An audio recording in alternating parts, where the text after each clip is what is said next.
Hello,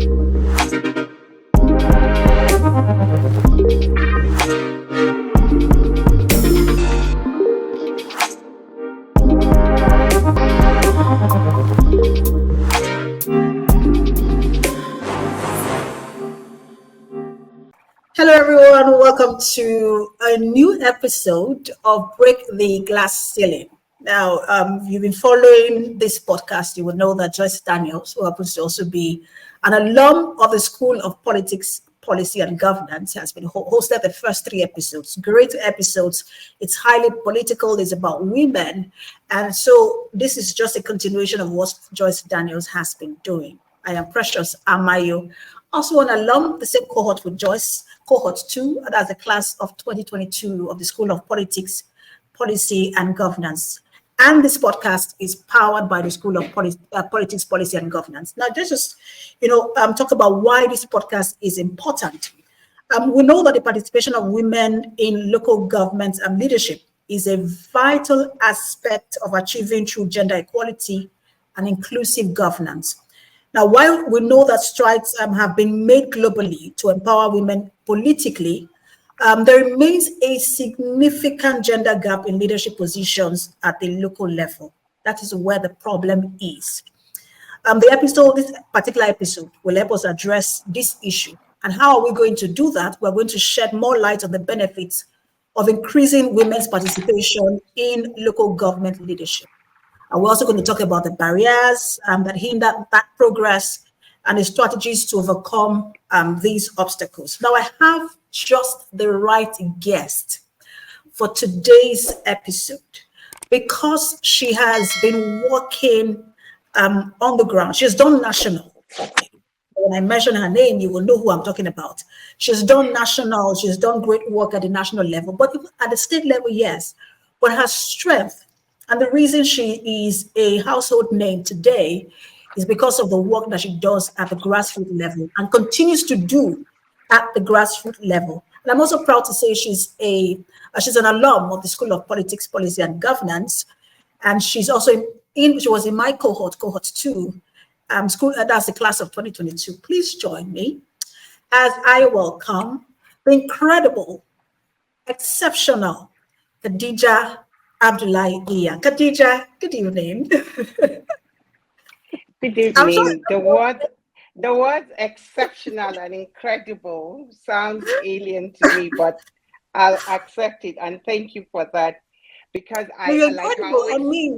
you should be, if not the first, but one of the few women who have become vice presidential candidates in this country. So you're incredible and exceptional at that level. Yes, we don't have too many women who have achieved that and who have been saying, which is what we're going to discuss today, to be competent enough to achieve that, which is a problem because there are lots of women. But Khadija, I just want to give you like a minute to talk to us about, some of the things you do, to introduce yourself more and talk to us about some of the things you do at the grassroots level. So my name is Khadija Abdullah-Iya. I've been in development for the past 16 years. And let me say, give or take 2 decades. So can you hear me? Yeah. Yes, please go ahead. Okay. Yes. All right. So I am the CEO, founder of SI Group. SI Group has different social enterprises associated with it. So we have the Beyond Mentors Community Care Initiatives, which started in September 2007. We have the SI Magazine Limited, which is into humanitarian journalism and social development. We also have Tatunia Network. So BMCCI has other sub arms under it. It has the Rags to Riches Club. We have the under the BMCCI, we have Rags to Riches Club, which is an after-school club, which we have established in 2007 to raise the next generation of leaders from the cradle with financial literacy and patriotism. And then we have the Women Community in Africa, which is the advocacy arm of Beyond Mentors Community Care Initiatives. It is a CSO, the civil society organization that consists of different NGOs, female NGOs, who are focused on gender-based violence. And then we have the non-interest loan that we give to the widows and grassroots women. So after that, the SI magazine has a corporate social responsibility, which is called SISA, SI Social Ambassadors. SI Social Ambassadors are youth who we are raising, the next generation of nation builders, who we are raising with three thematic areas: leadership, patriotism, and volunteerism.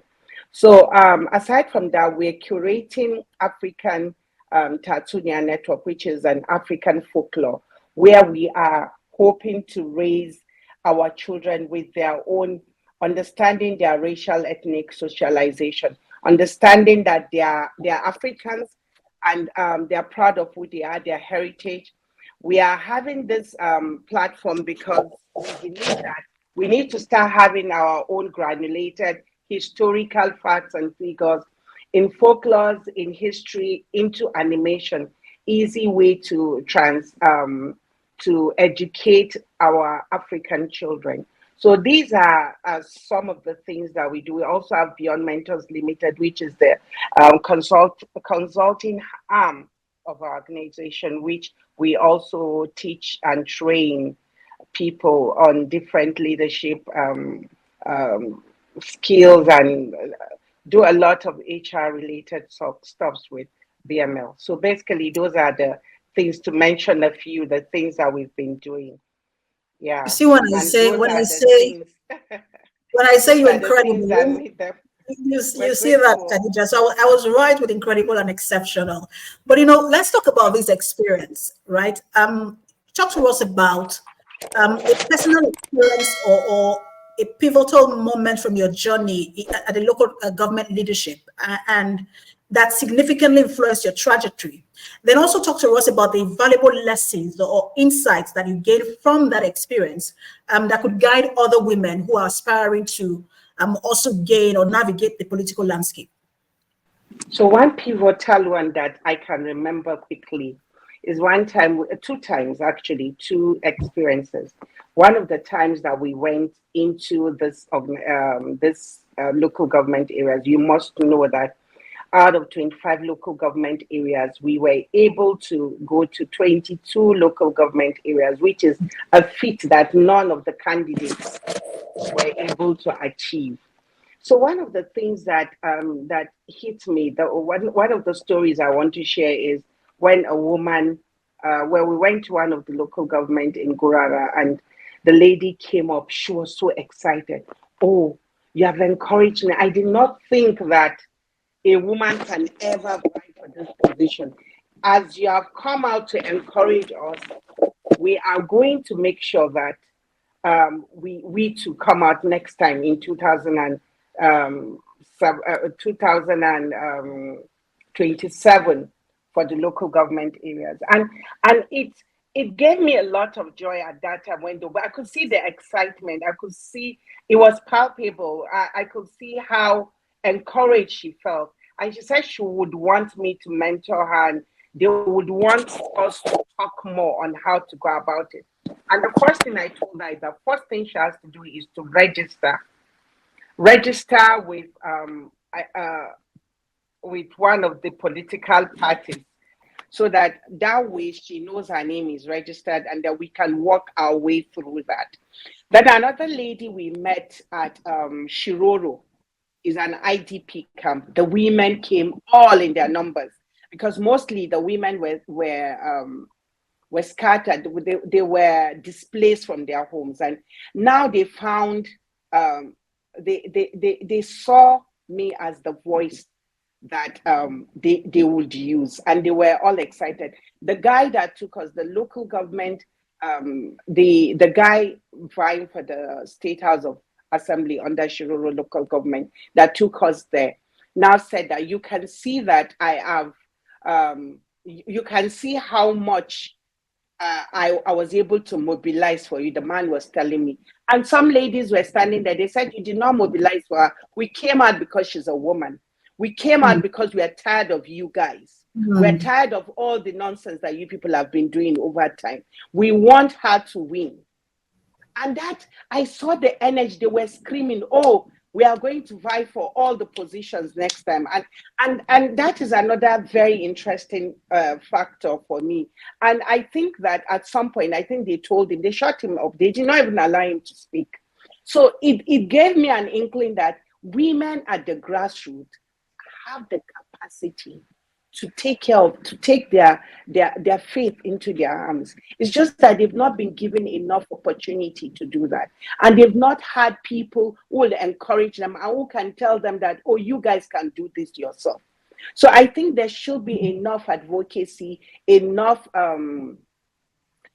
education and literacy fused, or maybe we need to do more at that level to make women come out, because a lot of time they said that, okay, they've given us the 35% affirmative action, but women are not coming out. Why are women not coming out? Because they feel that their voice, even if they speak, nobody would listen to them. But if we have more women like me and you, Precious, a lot of us going out there in the grassroots, encouraging them, telling them that they can do it. I'm sure they will take their absolutely. Yes, absolutely, Khadija, because you raise a very key point. One of them. So you've talked about mentorship, and we'll go there in a moment. Yes, but you're just talking about empowering women's voices at the local government, local government level. And you've talked about how it is very important to continue to highlight the successes of those who have, succeeded. And so, and you're one of those who have succeeded. And I'm glad, that's why I said you're really fit for this conversation. But let's talk about the challenges, because, it doesn't come without challenges. And that's why perhaps a lot of people pull back, because it is a lot of work. So talk to us about, or help us reflect on a specific challenge that you faced during your rise to leadership, and then the strategies that you employed to overcome it. Then also talk to us about the story of other women, or how can your story rather inspire other women to persevere in the face of obstacles and pursue that path to leadership. Let's take it one after the other, Precious. Which one is the first one you want me to talk about? Okay, so let me just break it down. It's really intertwined, right? So first of all, the challenge you faced, how you overcame that challenge. And then, how this particular story can also then inspire other women. Okay, so the first thing that came to mind right now, there are so many of the challenges, but I want to focus on the ones that matter and the ones that can encourage and also be positive for our people. So the first thing that came to mind, before we were able to stamp our feet and fuse our tentacles into these communities, we needed to gain their trust. Because over time, the trust equity has been very low. So over time, more women that went into politics, what happened to them is at the tail end of the entire process, the men asked them to step down. So some of these women these rural women that you think do not know what they're doing. A lot of people think that these rural women do not know what they're doing. They know exactly what they're doing. So they came to me, they said, Ajia, we do not want to put all our arms, everything, fight for you at the end of the day. You come out and tell us that you are stepping down for a man. The reason why we are fighting for you is because we know that you understand, you understand what we are going through, and we know the work you have done with the grassroots people. We know what you have been doing for women, and we believe that if you're there, you represent us very well. They talked about a lot of other women that have come to them, and at the end of them, use them. So it took us a while, a few months, before we were able to establish the trust equity. So that was the reason why, when at the end of the day, the PDP and the APC candidates were calling me to have a seat on the table to negotiate how to step down. I refused to even have any conversation with them because I felt that I've already promised these people. And character matters when you're going into politics. A lot of people, these are things I told them there, and then the people, they are emissaries. I told them, if I'm going to fail, let me fail. But I'm not going to negotiate my brand with any one of them. Anyway, we get back to that. But another challenge that we went through is there are other sets of women. Understand the sets of women that we're talking about that I'm going to tell you are the ones in the cities. These are the ones who who sometimes are the ones that destroys pidgin English. Let me say it in very very clear terms.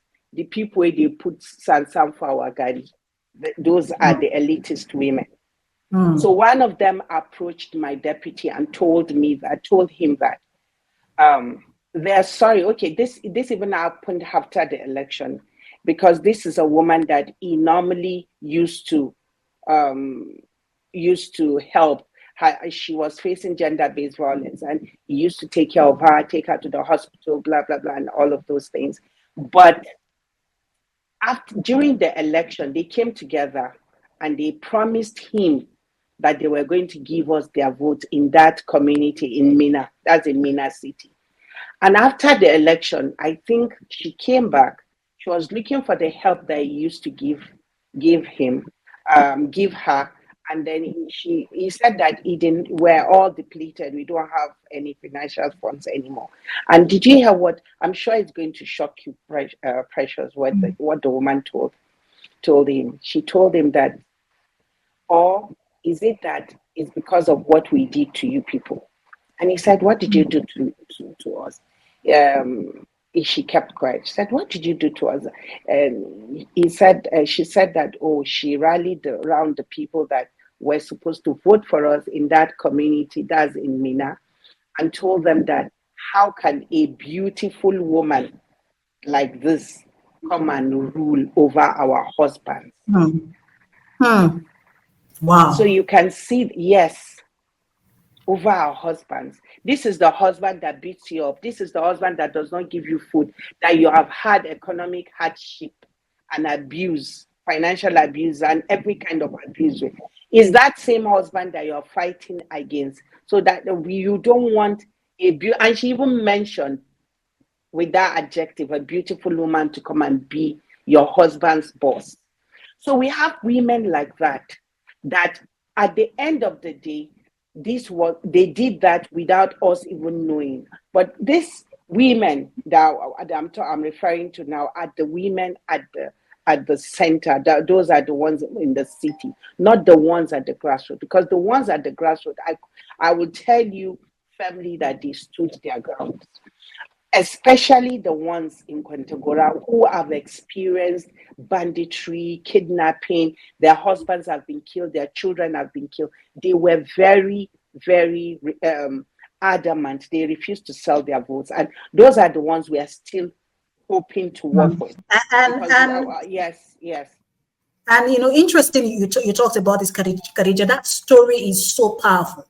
I just highlighting that even women sabotaging you, it's one of the challenges that you are going to face.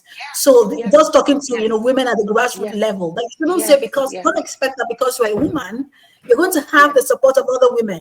You are not going to. So you should be ready for that kind of experience, and then do not feel dejected. Just know that not all women will support you. Yes, not all. Also take very, very importantly, when you talked about not stepping down. Imagine if you had stepped down.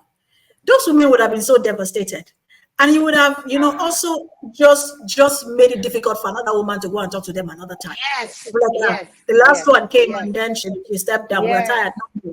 So I just want women to take the stories in and learn, from that experience. But I also want to go back to mentorship because it's quite important. Because one of the things, I have a passion, and then we just jump into it. We jump into politics without any guidance. And then when it becomes too tough, nobody to talk to, you run away. And so I wanted to talk about who your mentors are. And then what role, you don't have to mention all of your names. If it's just one person, that's fine, because sometimes you don't want to share. But, just talk to us about that mentorship journey, and then, how significant or the role it has played, in your own journey. Funny enough, my mentors are not necessarily women. Interesting. My mentors are male. Yes, my mentors aren't really women. I would say one of my mentors who even introduced me into politics is Fela Durotoye. Because at that beginning, he made me see reason why I should get into politics. So I didn't even think of him as a mentor, but now you asked it specifically. Fela there's another person, Uche Okorocha, Dr. Uche Okorocha. He's a medical specialist in Lagos. We met during the first journey, and he's one of those people that kept urging me on, don't give up, don't do that. And then also supported me in words, in deeds, and in action, financially. So those are the people I would clearly say, yes, these are my mentors. They are the ones that really made me go through this journey. And even though I know by at some time, Fela, I was not able to communicate with him, but Uche has been there from 2019 till date. He's one of the people that I call my big brother. Another person that I can call easily is Ishaya, Reverend Ishaya. That's another person. He's in Jos too. He also has been very supportive, even though he was not part of this journey for the second one. The first journey was one of the people, and those people who are passionate, very, very passionate about Nigeria. So yeah, I've had my share of, and then the other mentors I would say are mentors that I see. They are not Nigerians. They are mentors that I see. The women that fought. In 2019, they call it in the US the Year of the Women. We had a lot of Ilhan, Oman, all of them were able to get into politics because they believed. Yes. They believe in their people. They believe in what they are fighting for. They're very passionate about the cause. They identified the issues in their communities and they fought for it and they won. So these are people that I will say I look up to, and I know that I've read a lot about them, and I know that they believe in the gender women being at the sitting table, the importance, the significance of women having voices at these critical spaces of governance. Yes, so those are the people. And one of the things that I truly want to do is to be that person for other women coming up. And then what I would say quickly is that if before you go into politics, you need to have understanding of self. Understand who you are, what you stand for, what are your values, and the threshold you cannot go beyond as a woman. Because when you go there as a woman, you're not going there for yourself, you're going there for the entire women community. And you going there and being swerved or maybe losing focus about what other things that can be given. Some people call me a fool during this election because they heard the amount of, I can't call the amount of money they handed over to me, that they negotiated for me to collect in these big parties, but I refused. Some people say, well, you are just stupid. Why didn't you negotiate your terms? Why didn't you do this? Why didn't you do that? But it's not about, at the end of the day, what example have I laid for the next woman that is coming out? What example have I laid for her? Khadija, you just said something again. You've been making a lot of sense, and this is one of them.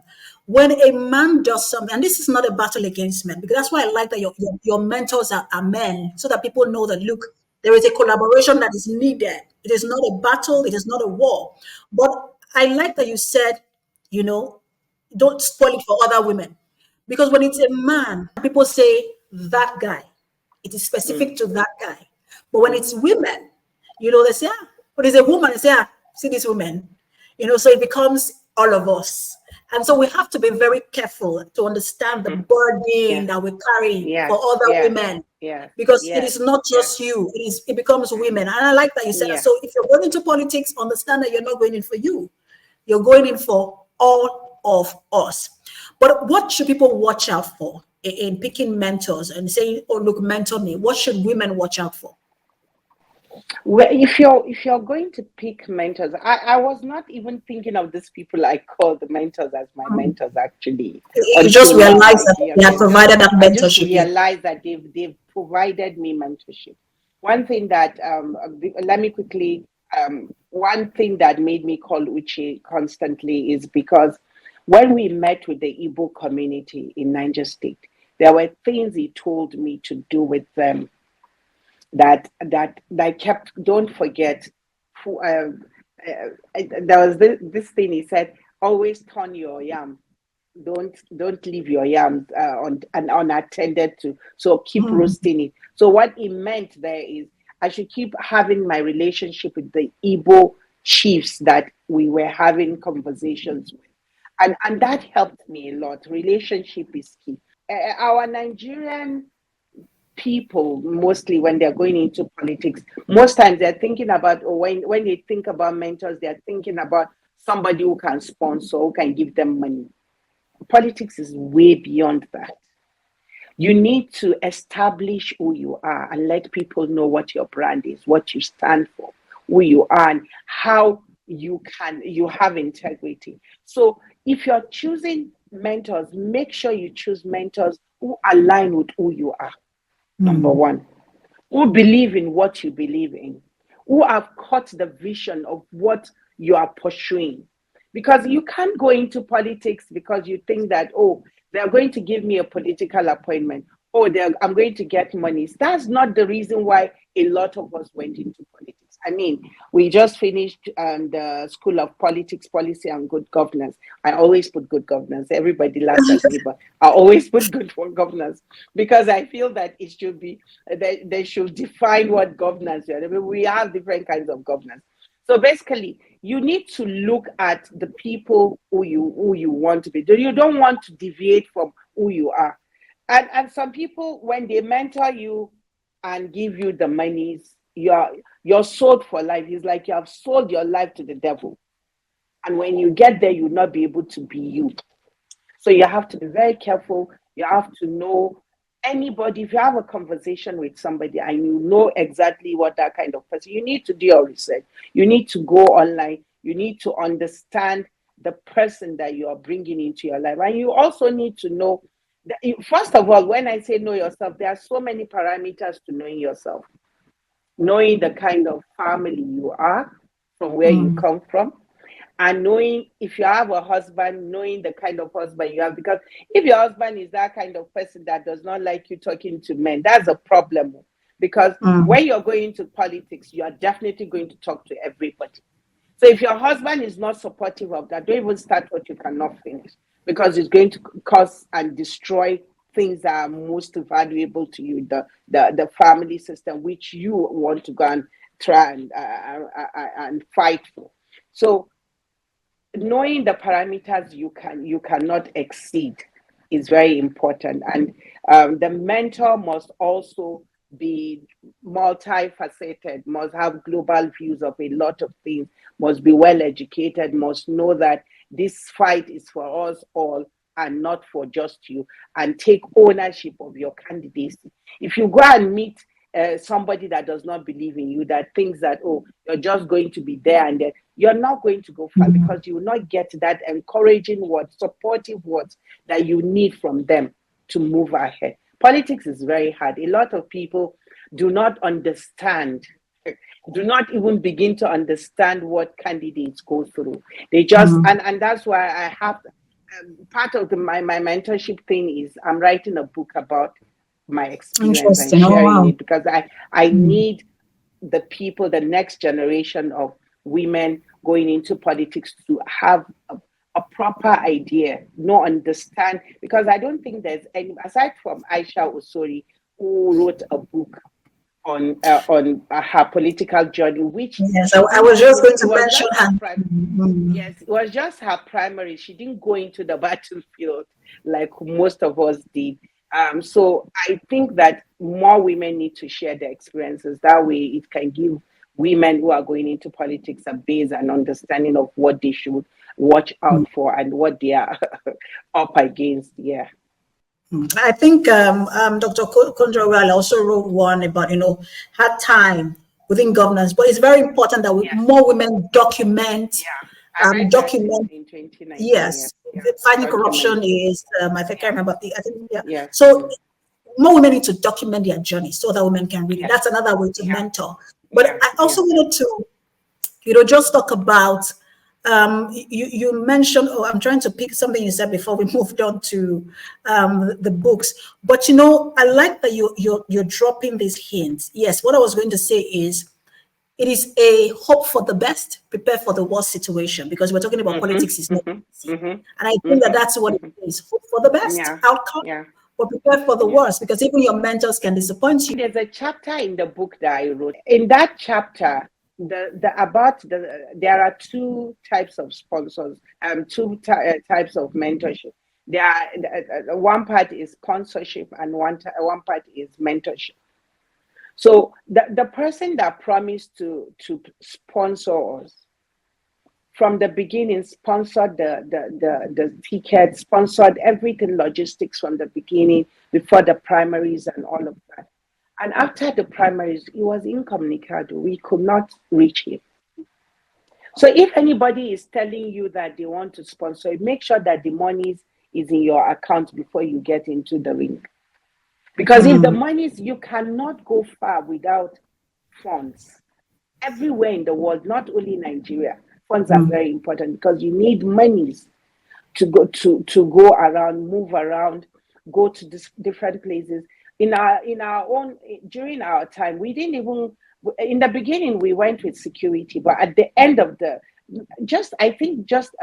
first month or the first 6 weeks, we were going with security. At the end of the day, they became too expensive, and we removed them, and we're going everywhere. And guess who were our security people? The grassroots people. Everywhere we go to, and they find out that there's a bandit here or that, they quickly give us intel, because we connected with them and they could trust us. They gave us intel and tell us, oh, don't go to this place, oh, don't go to that place. And we were able to navigate through these terrains because of the people, because we're able to gain their trust. It was a process, but we got there. There's a process to all of that. And then the mentor that you need is somebody who can give you words of advice, who can support you. And there's something that women do, especially the elites. My biggest problem during this campaign, one of my biggest challenge that I had were the elite women. The elite women, they felt that I did not have a right to come out. The grassroots women were very supportive, but the elitist women had a problem with that, and they did all they could to find a way to break me. So when you are a woman, when we say women supporting women, we need enlightening words to support them. Even if you're going to criticize, okay, you're not doing this right, there's a positive way to present it to the woman, because at that point she's in her lowest ebb. And I guess this is where and that's where we're going. This is where track record comes in, because some women will say, "Who are you to lead me? I have a PhD. I'm a professor. I am the executive of one bank, and you are who to lead me?" Those are the issues. And men will also have that kind of attitude towards you. These same women that say, "Who are you to lead me?" also allow the charlatans to lead them with no problem. Because, and this is what I say a lot of times, I say it all the time so that it can hit home. I guess that's the conditioning. But I want to quickly, because I don't want to lose our train of thought on that track record, that's demonstrating local impact. for women who aspire into politics, sometimes we just want to jump in and say, I want to be counselor. I want to be local government chairman. I want to be, lawmaker at the House of Assembly or House of Reps. Sometimes if you're somebody's child, you know what I mean by somebody's child, your father or mother is somebody, it's easy for you to get that ticket. But if you're not, you need to come with track record to get in the buy-in of the local government. Like you said, it was the grassroots people who were providing your security because you had already identified with them. So how do women begin to build that track record, that local impact? Where do they start from? So there are so many strategies to that, right? Like you said earlier on, one of the things that helped me and I'm most grateful for is my father's name. So my father has been someone who had been, he was a philanthropist, and he connected to the grassroots people. So a lot of times when I went there, so the first things we did was we like I said, I think I said it sometimes back, we had to do a needs assessment because I've been in development, and we used all the indexes that we use in development. We did a needs assessment and to see what our chances, if we can win this, or if it's just a delusional journey that we're getting in. We did our needs assessment. We did our SWOT analysis. We did all of those background works before we got into the ring. After doing that, we now began to go after the clerics, because we know that most times in the northern Nigeria, there's always this thing that a woman is not supposed to be a leader. So we now start approaching the clerics, going from one place to another, and then we now start going to the traditional institutions and seeing. And what the strategy we approached was, we did not lose our identity as a Nupe woman. I have to sit on the floor. I have to be humble. You know how everybody says that Yoruba people are the way they greet, put your head, dobale, and all of that. We did that. It was even part of my upbringing anyway. So anytime I sit, when I go to meet the traditional leaders, when they say, you are governor, sit on the chair with us. I said, no, sir, let me sit on the floor. A lot of people do not think that these tiny little things are the things that these people look at. So whenever they say sit on the chair, they will make the chair for you. Oh, you are the governor to be, sit down there. I don't sit down there. I don't even joke with that. I sit on the floor and then I put my head down. You need to gain that. Let them know that you are just a human being that wants to come and help the situation. You're not there to compete their seat with them. You're not there to lord over your position on them. You're just there to help, and that's because you care and you're respectful. You did not lose your values as the person. That you did not lose your values. You did not lose your traditional values. You did not lose your Islamic values. I'm all my veil. And then whatever, the only thing they knew is that I didn't have enough money to give them like the other candidates could. But they knew that I had the heart, I had the capacity to bring to their table the things that they needed for themselves and for their grandchildren. And the things, it gave me an opportunity to do more advocacy. So let them know that you're not there. You're not there to lord it over them. That way you are able to gain the trust equity that you need to run and fight in the ring. Because a lot of times when people called us during the journey and told us that the older men, the elderly men in some, I'm not going to call the community, they said that there's no way they were going to vote for any other party. They are voting for that woman because she's respectful. At some point, my father's name was not even the question anymore. Nobody was talking about it because I was able to establish myself as me, not as my father. And that's true respect. I take something away from sitting on the floor. It is very symbolic. For me, it says, and I've learned from it, it says, what it says to me is, I'm not here because I'm better than you. I'm here because I am one of you. and I want to help in whatever way I can. I I'll really have buttress learned. that point. Yes. I'll Yes. buttress that point you said. Mm. One time, I'll share one story. This thing that you said right now, I'll share one story with you. We went to a community, I can't remember the name, too many communities in my head. So we went to this community, and they put the chairs and all of those things, and then they said that I should sit down there. And I refused to sit down. I sat on the mat with them. If you look at most of the videos and the pictures you see of me, you see me in the middle of these women. And did you hear what that woman said? What you said? She said, we have never seen a governor like this. We have never seen a politician that will come and sit amongst us. Then one of them said, do you know what that means? She's not disgusted by us. Wow. Do you know how powerful that is? She's not disgusted by us. So they've been feeling as if when all of these people come to them and they come with their gears and all of that. Somebody said to me in one of the villages, said that all these people, some of them, a lot of them said that the gubernatorial candidates never even came to their communities.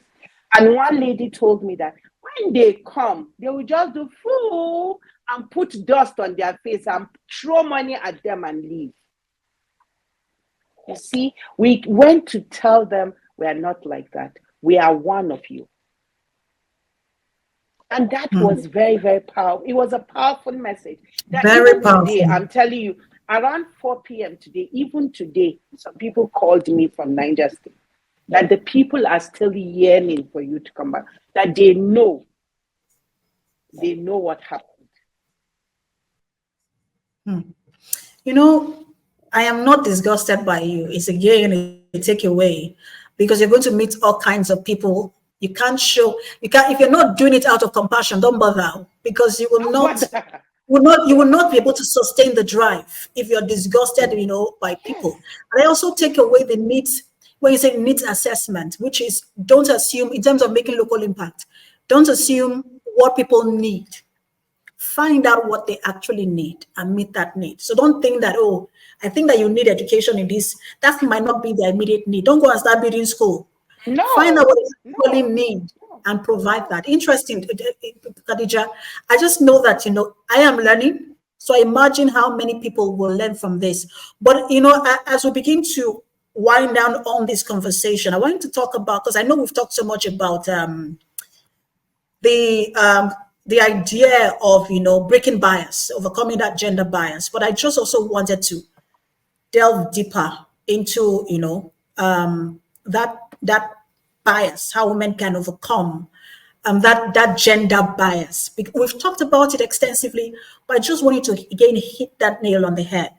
Because, again, we've talked about some women will say, a woman, lead me. We've talked about some men saying, a woman, lead me. It's from both sides.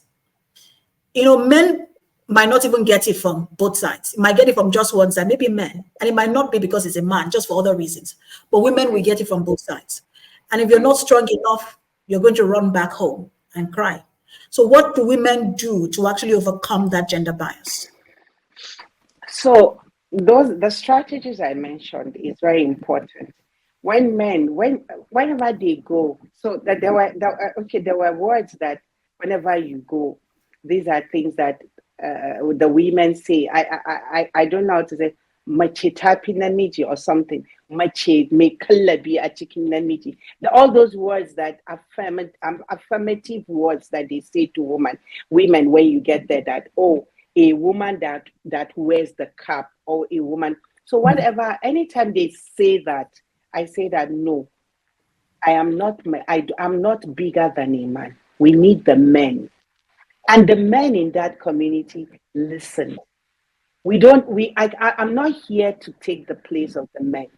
I'm here to be a woman. I'm here like that. You invited me to be a mother to Niger State. I'm here to be that mother. So, but I need the men. So everywhere I go, my advocacy was, we cannot do it alone as women.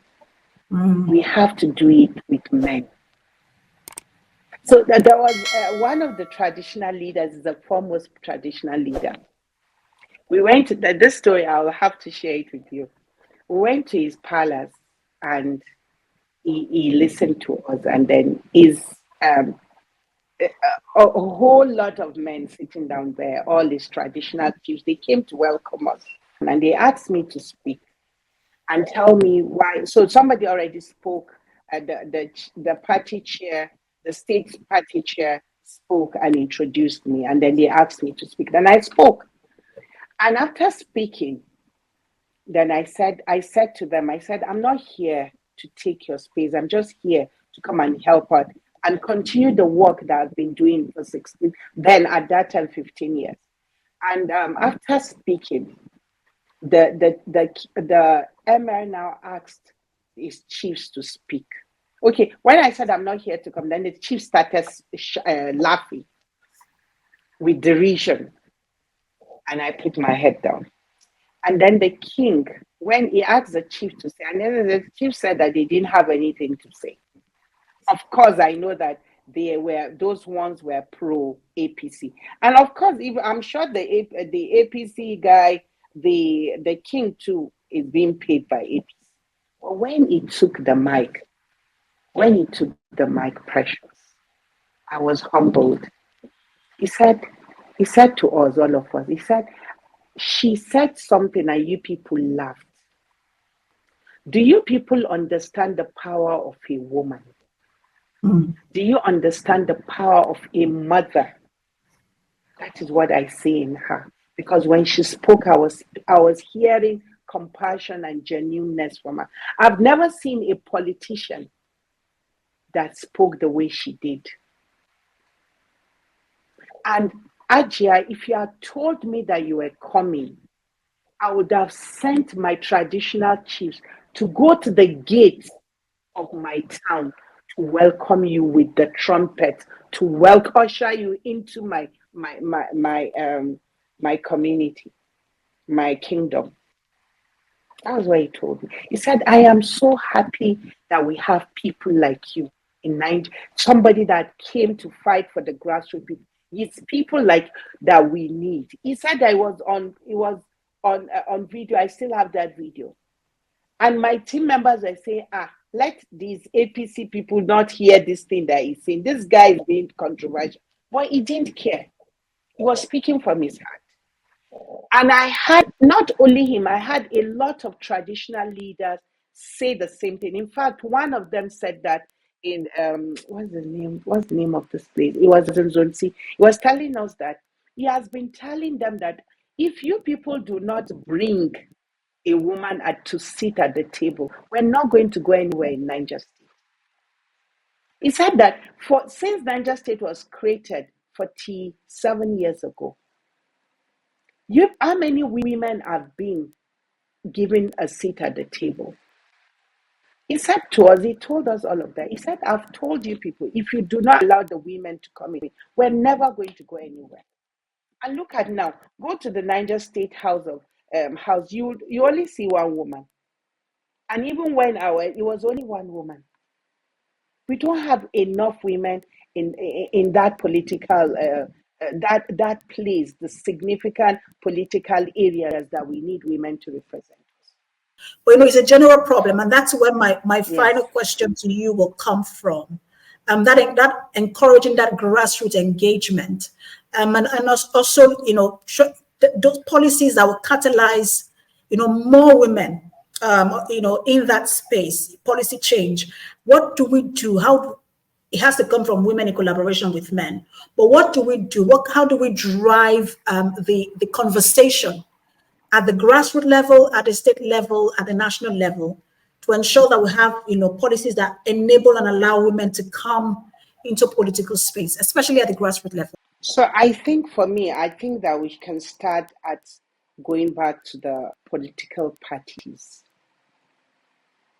I think that political parties need to be very intentional and determined about how to bring women to the table, because I remember when after my 2019 journey, the party chair for ANN asked me to come and be the acting national secretary. And he told me at that time that I think that you're the only woman that has been given this kind of position as acting national secretary for a political party. And I'm like, okay, what do you want me to do? And by the time he gave me all the things, I looked at the constitution of the parties and all of that. I began to say that we need to redraft and see how we can upscale that constitution and see, let's have a committee to now redraft the constitution. What my plan was to, instead of the 35% and affirmative action, we should have 45% women. And anytime that we're having local government council chairs, the deputy must be women, or if a woman is going to be a deputy, the deputy should be a man, because we cannot escape the fact that Adam and Eve were created for us. That was the program that God had for us to have a well-balanced society. We need the men and we need the women. The skill set of a woman is the softer touch to governance. The skill set of the man is different. The woman has more creativity. The woman is innovative. Simple things that you can see a woman do in the kitchen. When there's no Maggie or something, a woman can innovate and bring something and provide the food that is needed. All these skills that she has from her home, she takes it into governance. It helps the society to grow. A lot of people do not understand that these tiny little things are the things that makes women different. So we need the political parties to be very intentional about bringing women to the decision-making table. If you give more tickets to women, you have more women at the public offices. So it is about giving the tickets to the women in the first place. Yes, and I'm going to go back over and over again and listen to these conversations. It's very inspiring, and I'm hoping that not just men and not just women, and men also are inspired by this conversation and begin to support women and help draw policies that would empower and enable women at the grassroots level. Khadija, thank you so much. Interesting conversation. Thank you to everyone who has been a part of this and has made this work. Thank you. And I just know that, look, this is going to be a conversation going forward. Thank you so much. And I was just going to say, look, people should follow SPPG and Break the Glass Ceiling on every platform, on social media, whether it's on Twitter, on YouTube. You can subscribe.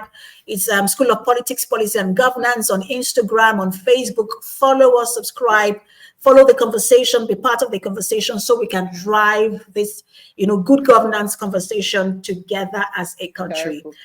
I am Precious Amayo. Thank you so much for being a part of this.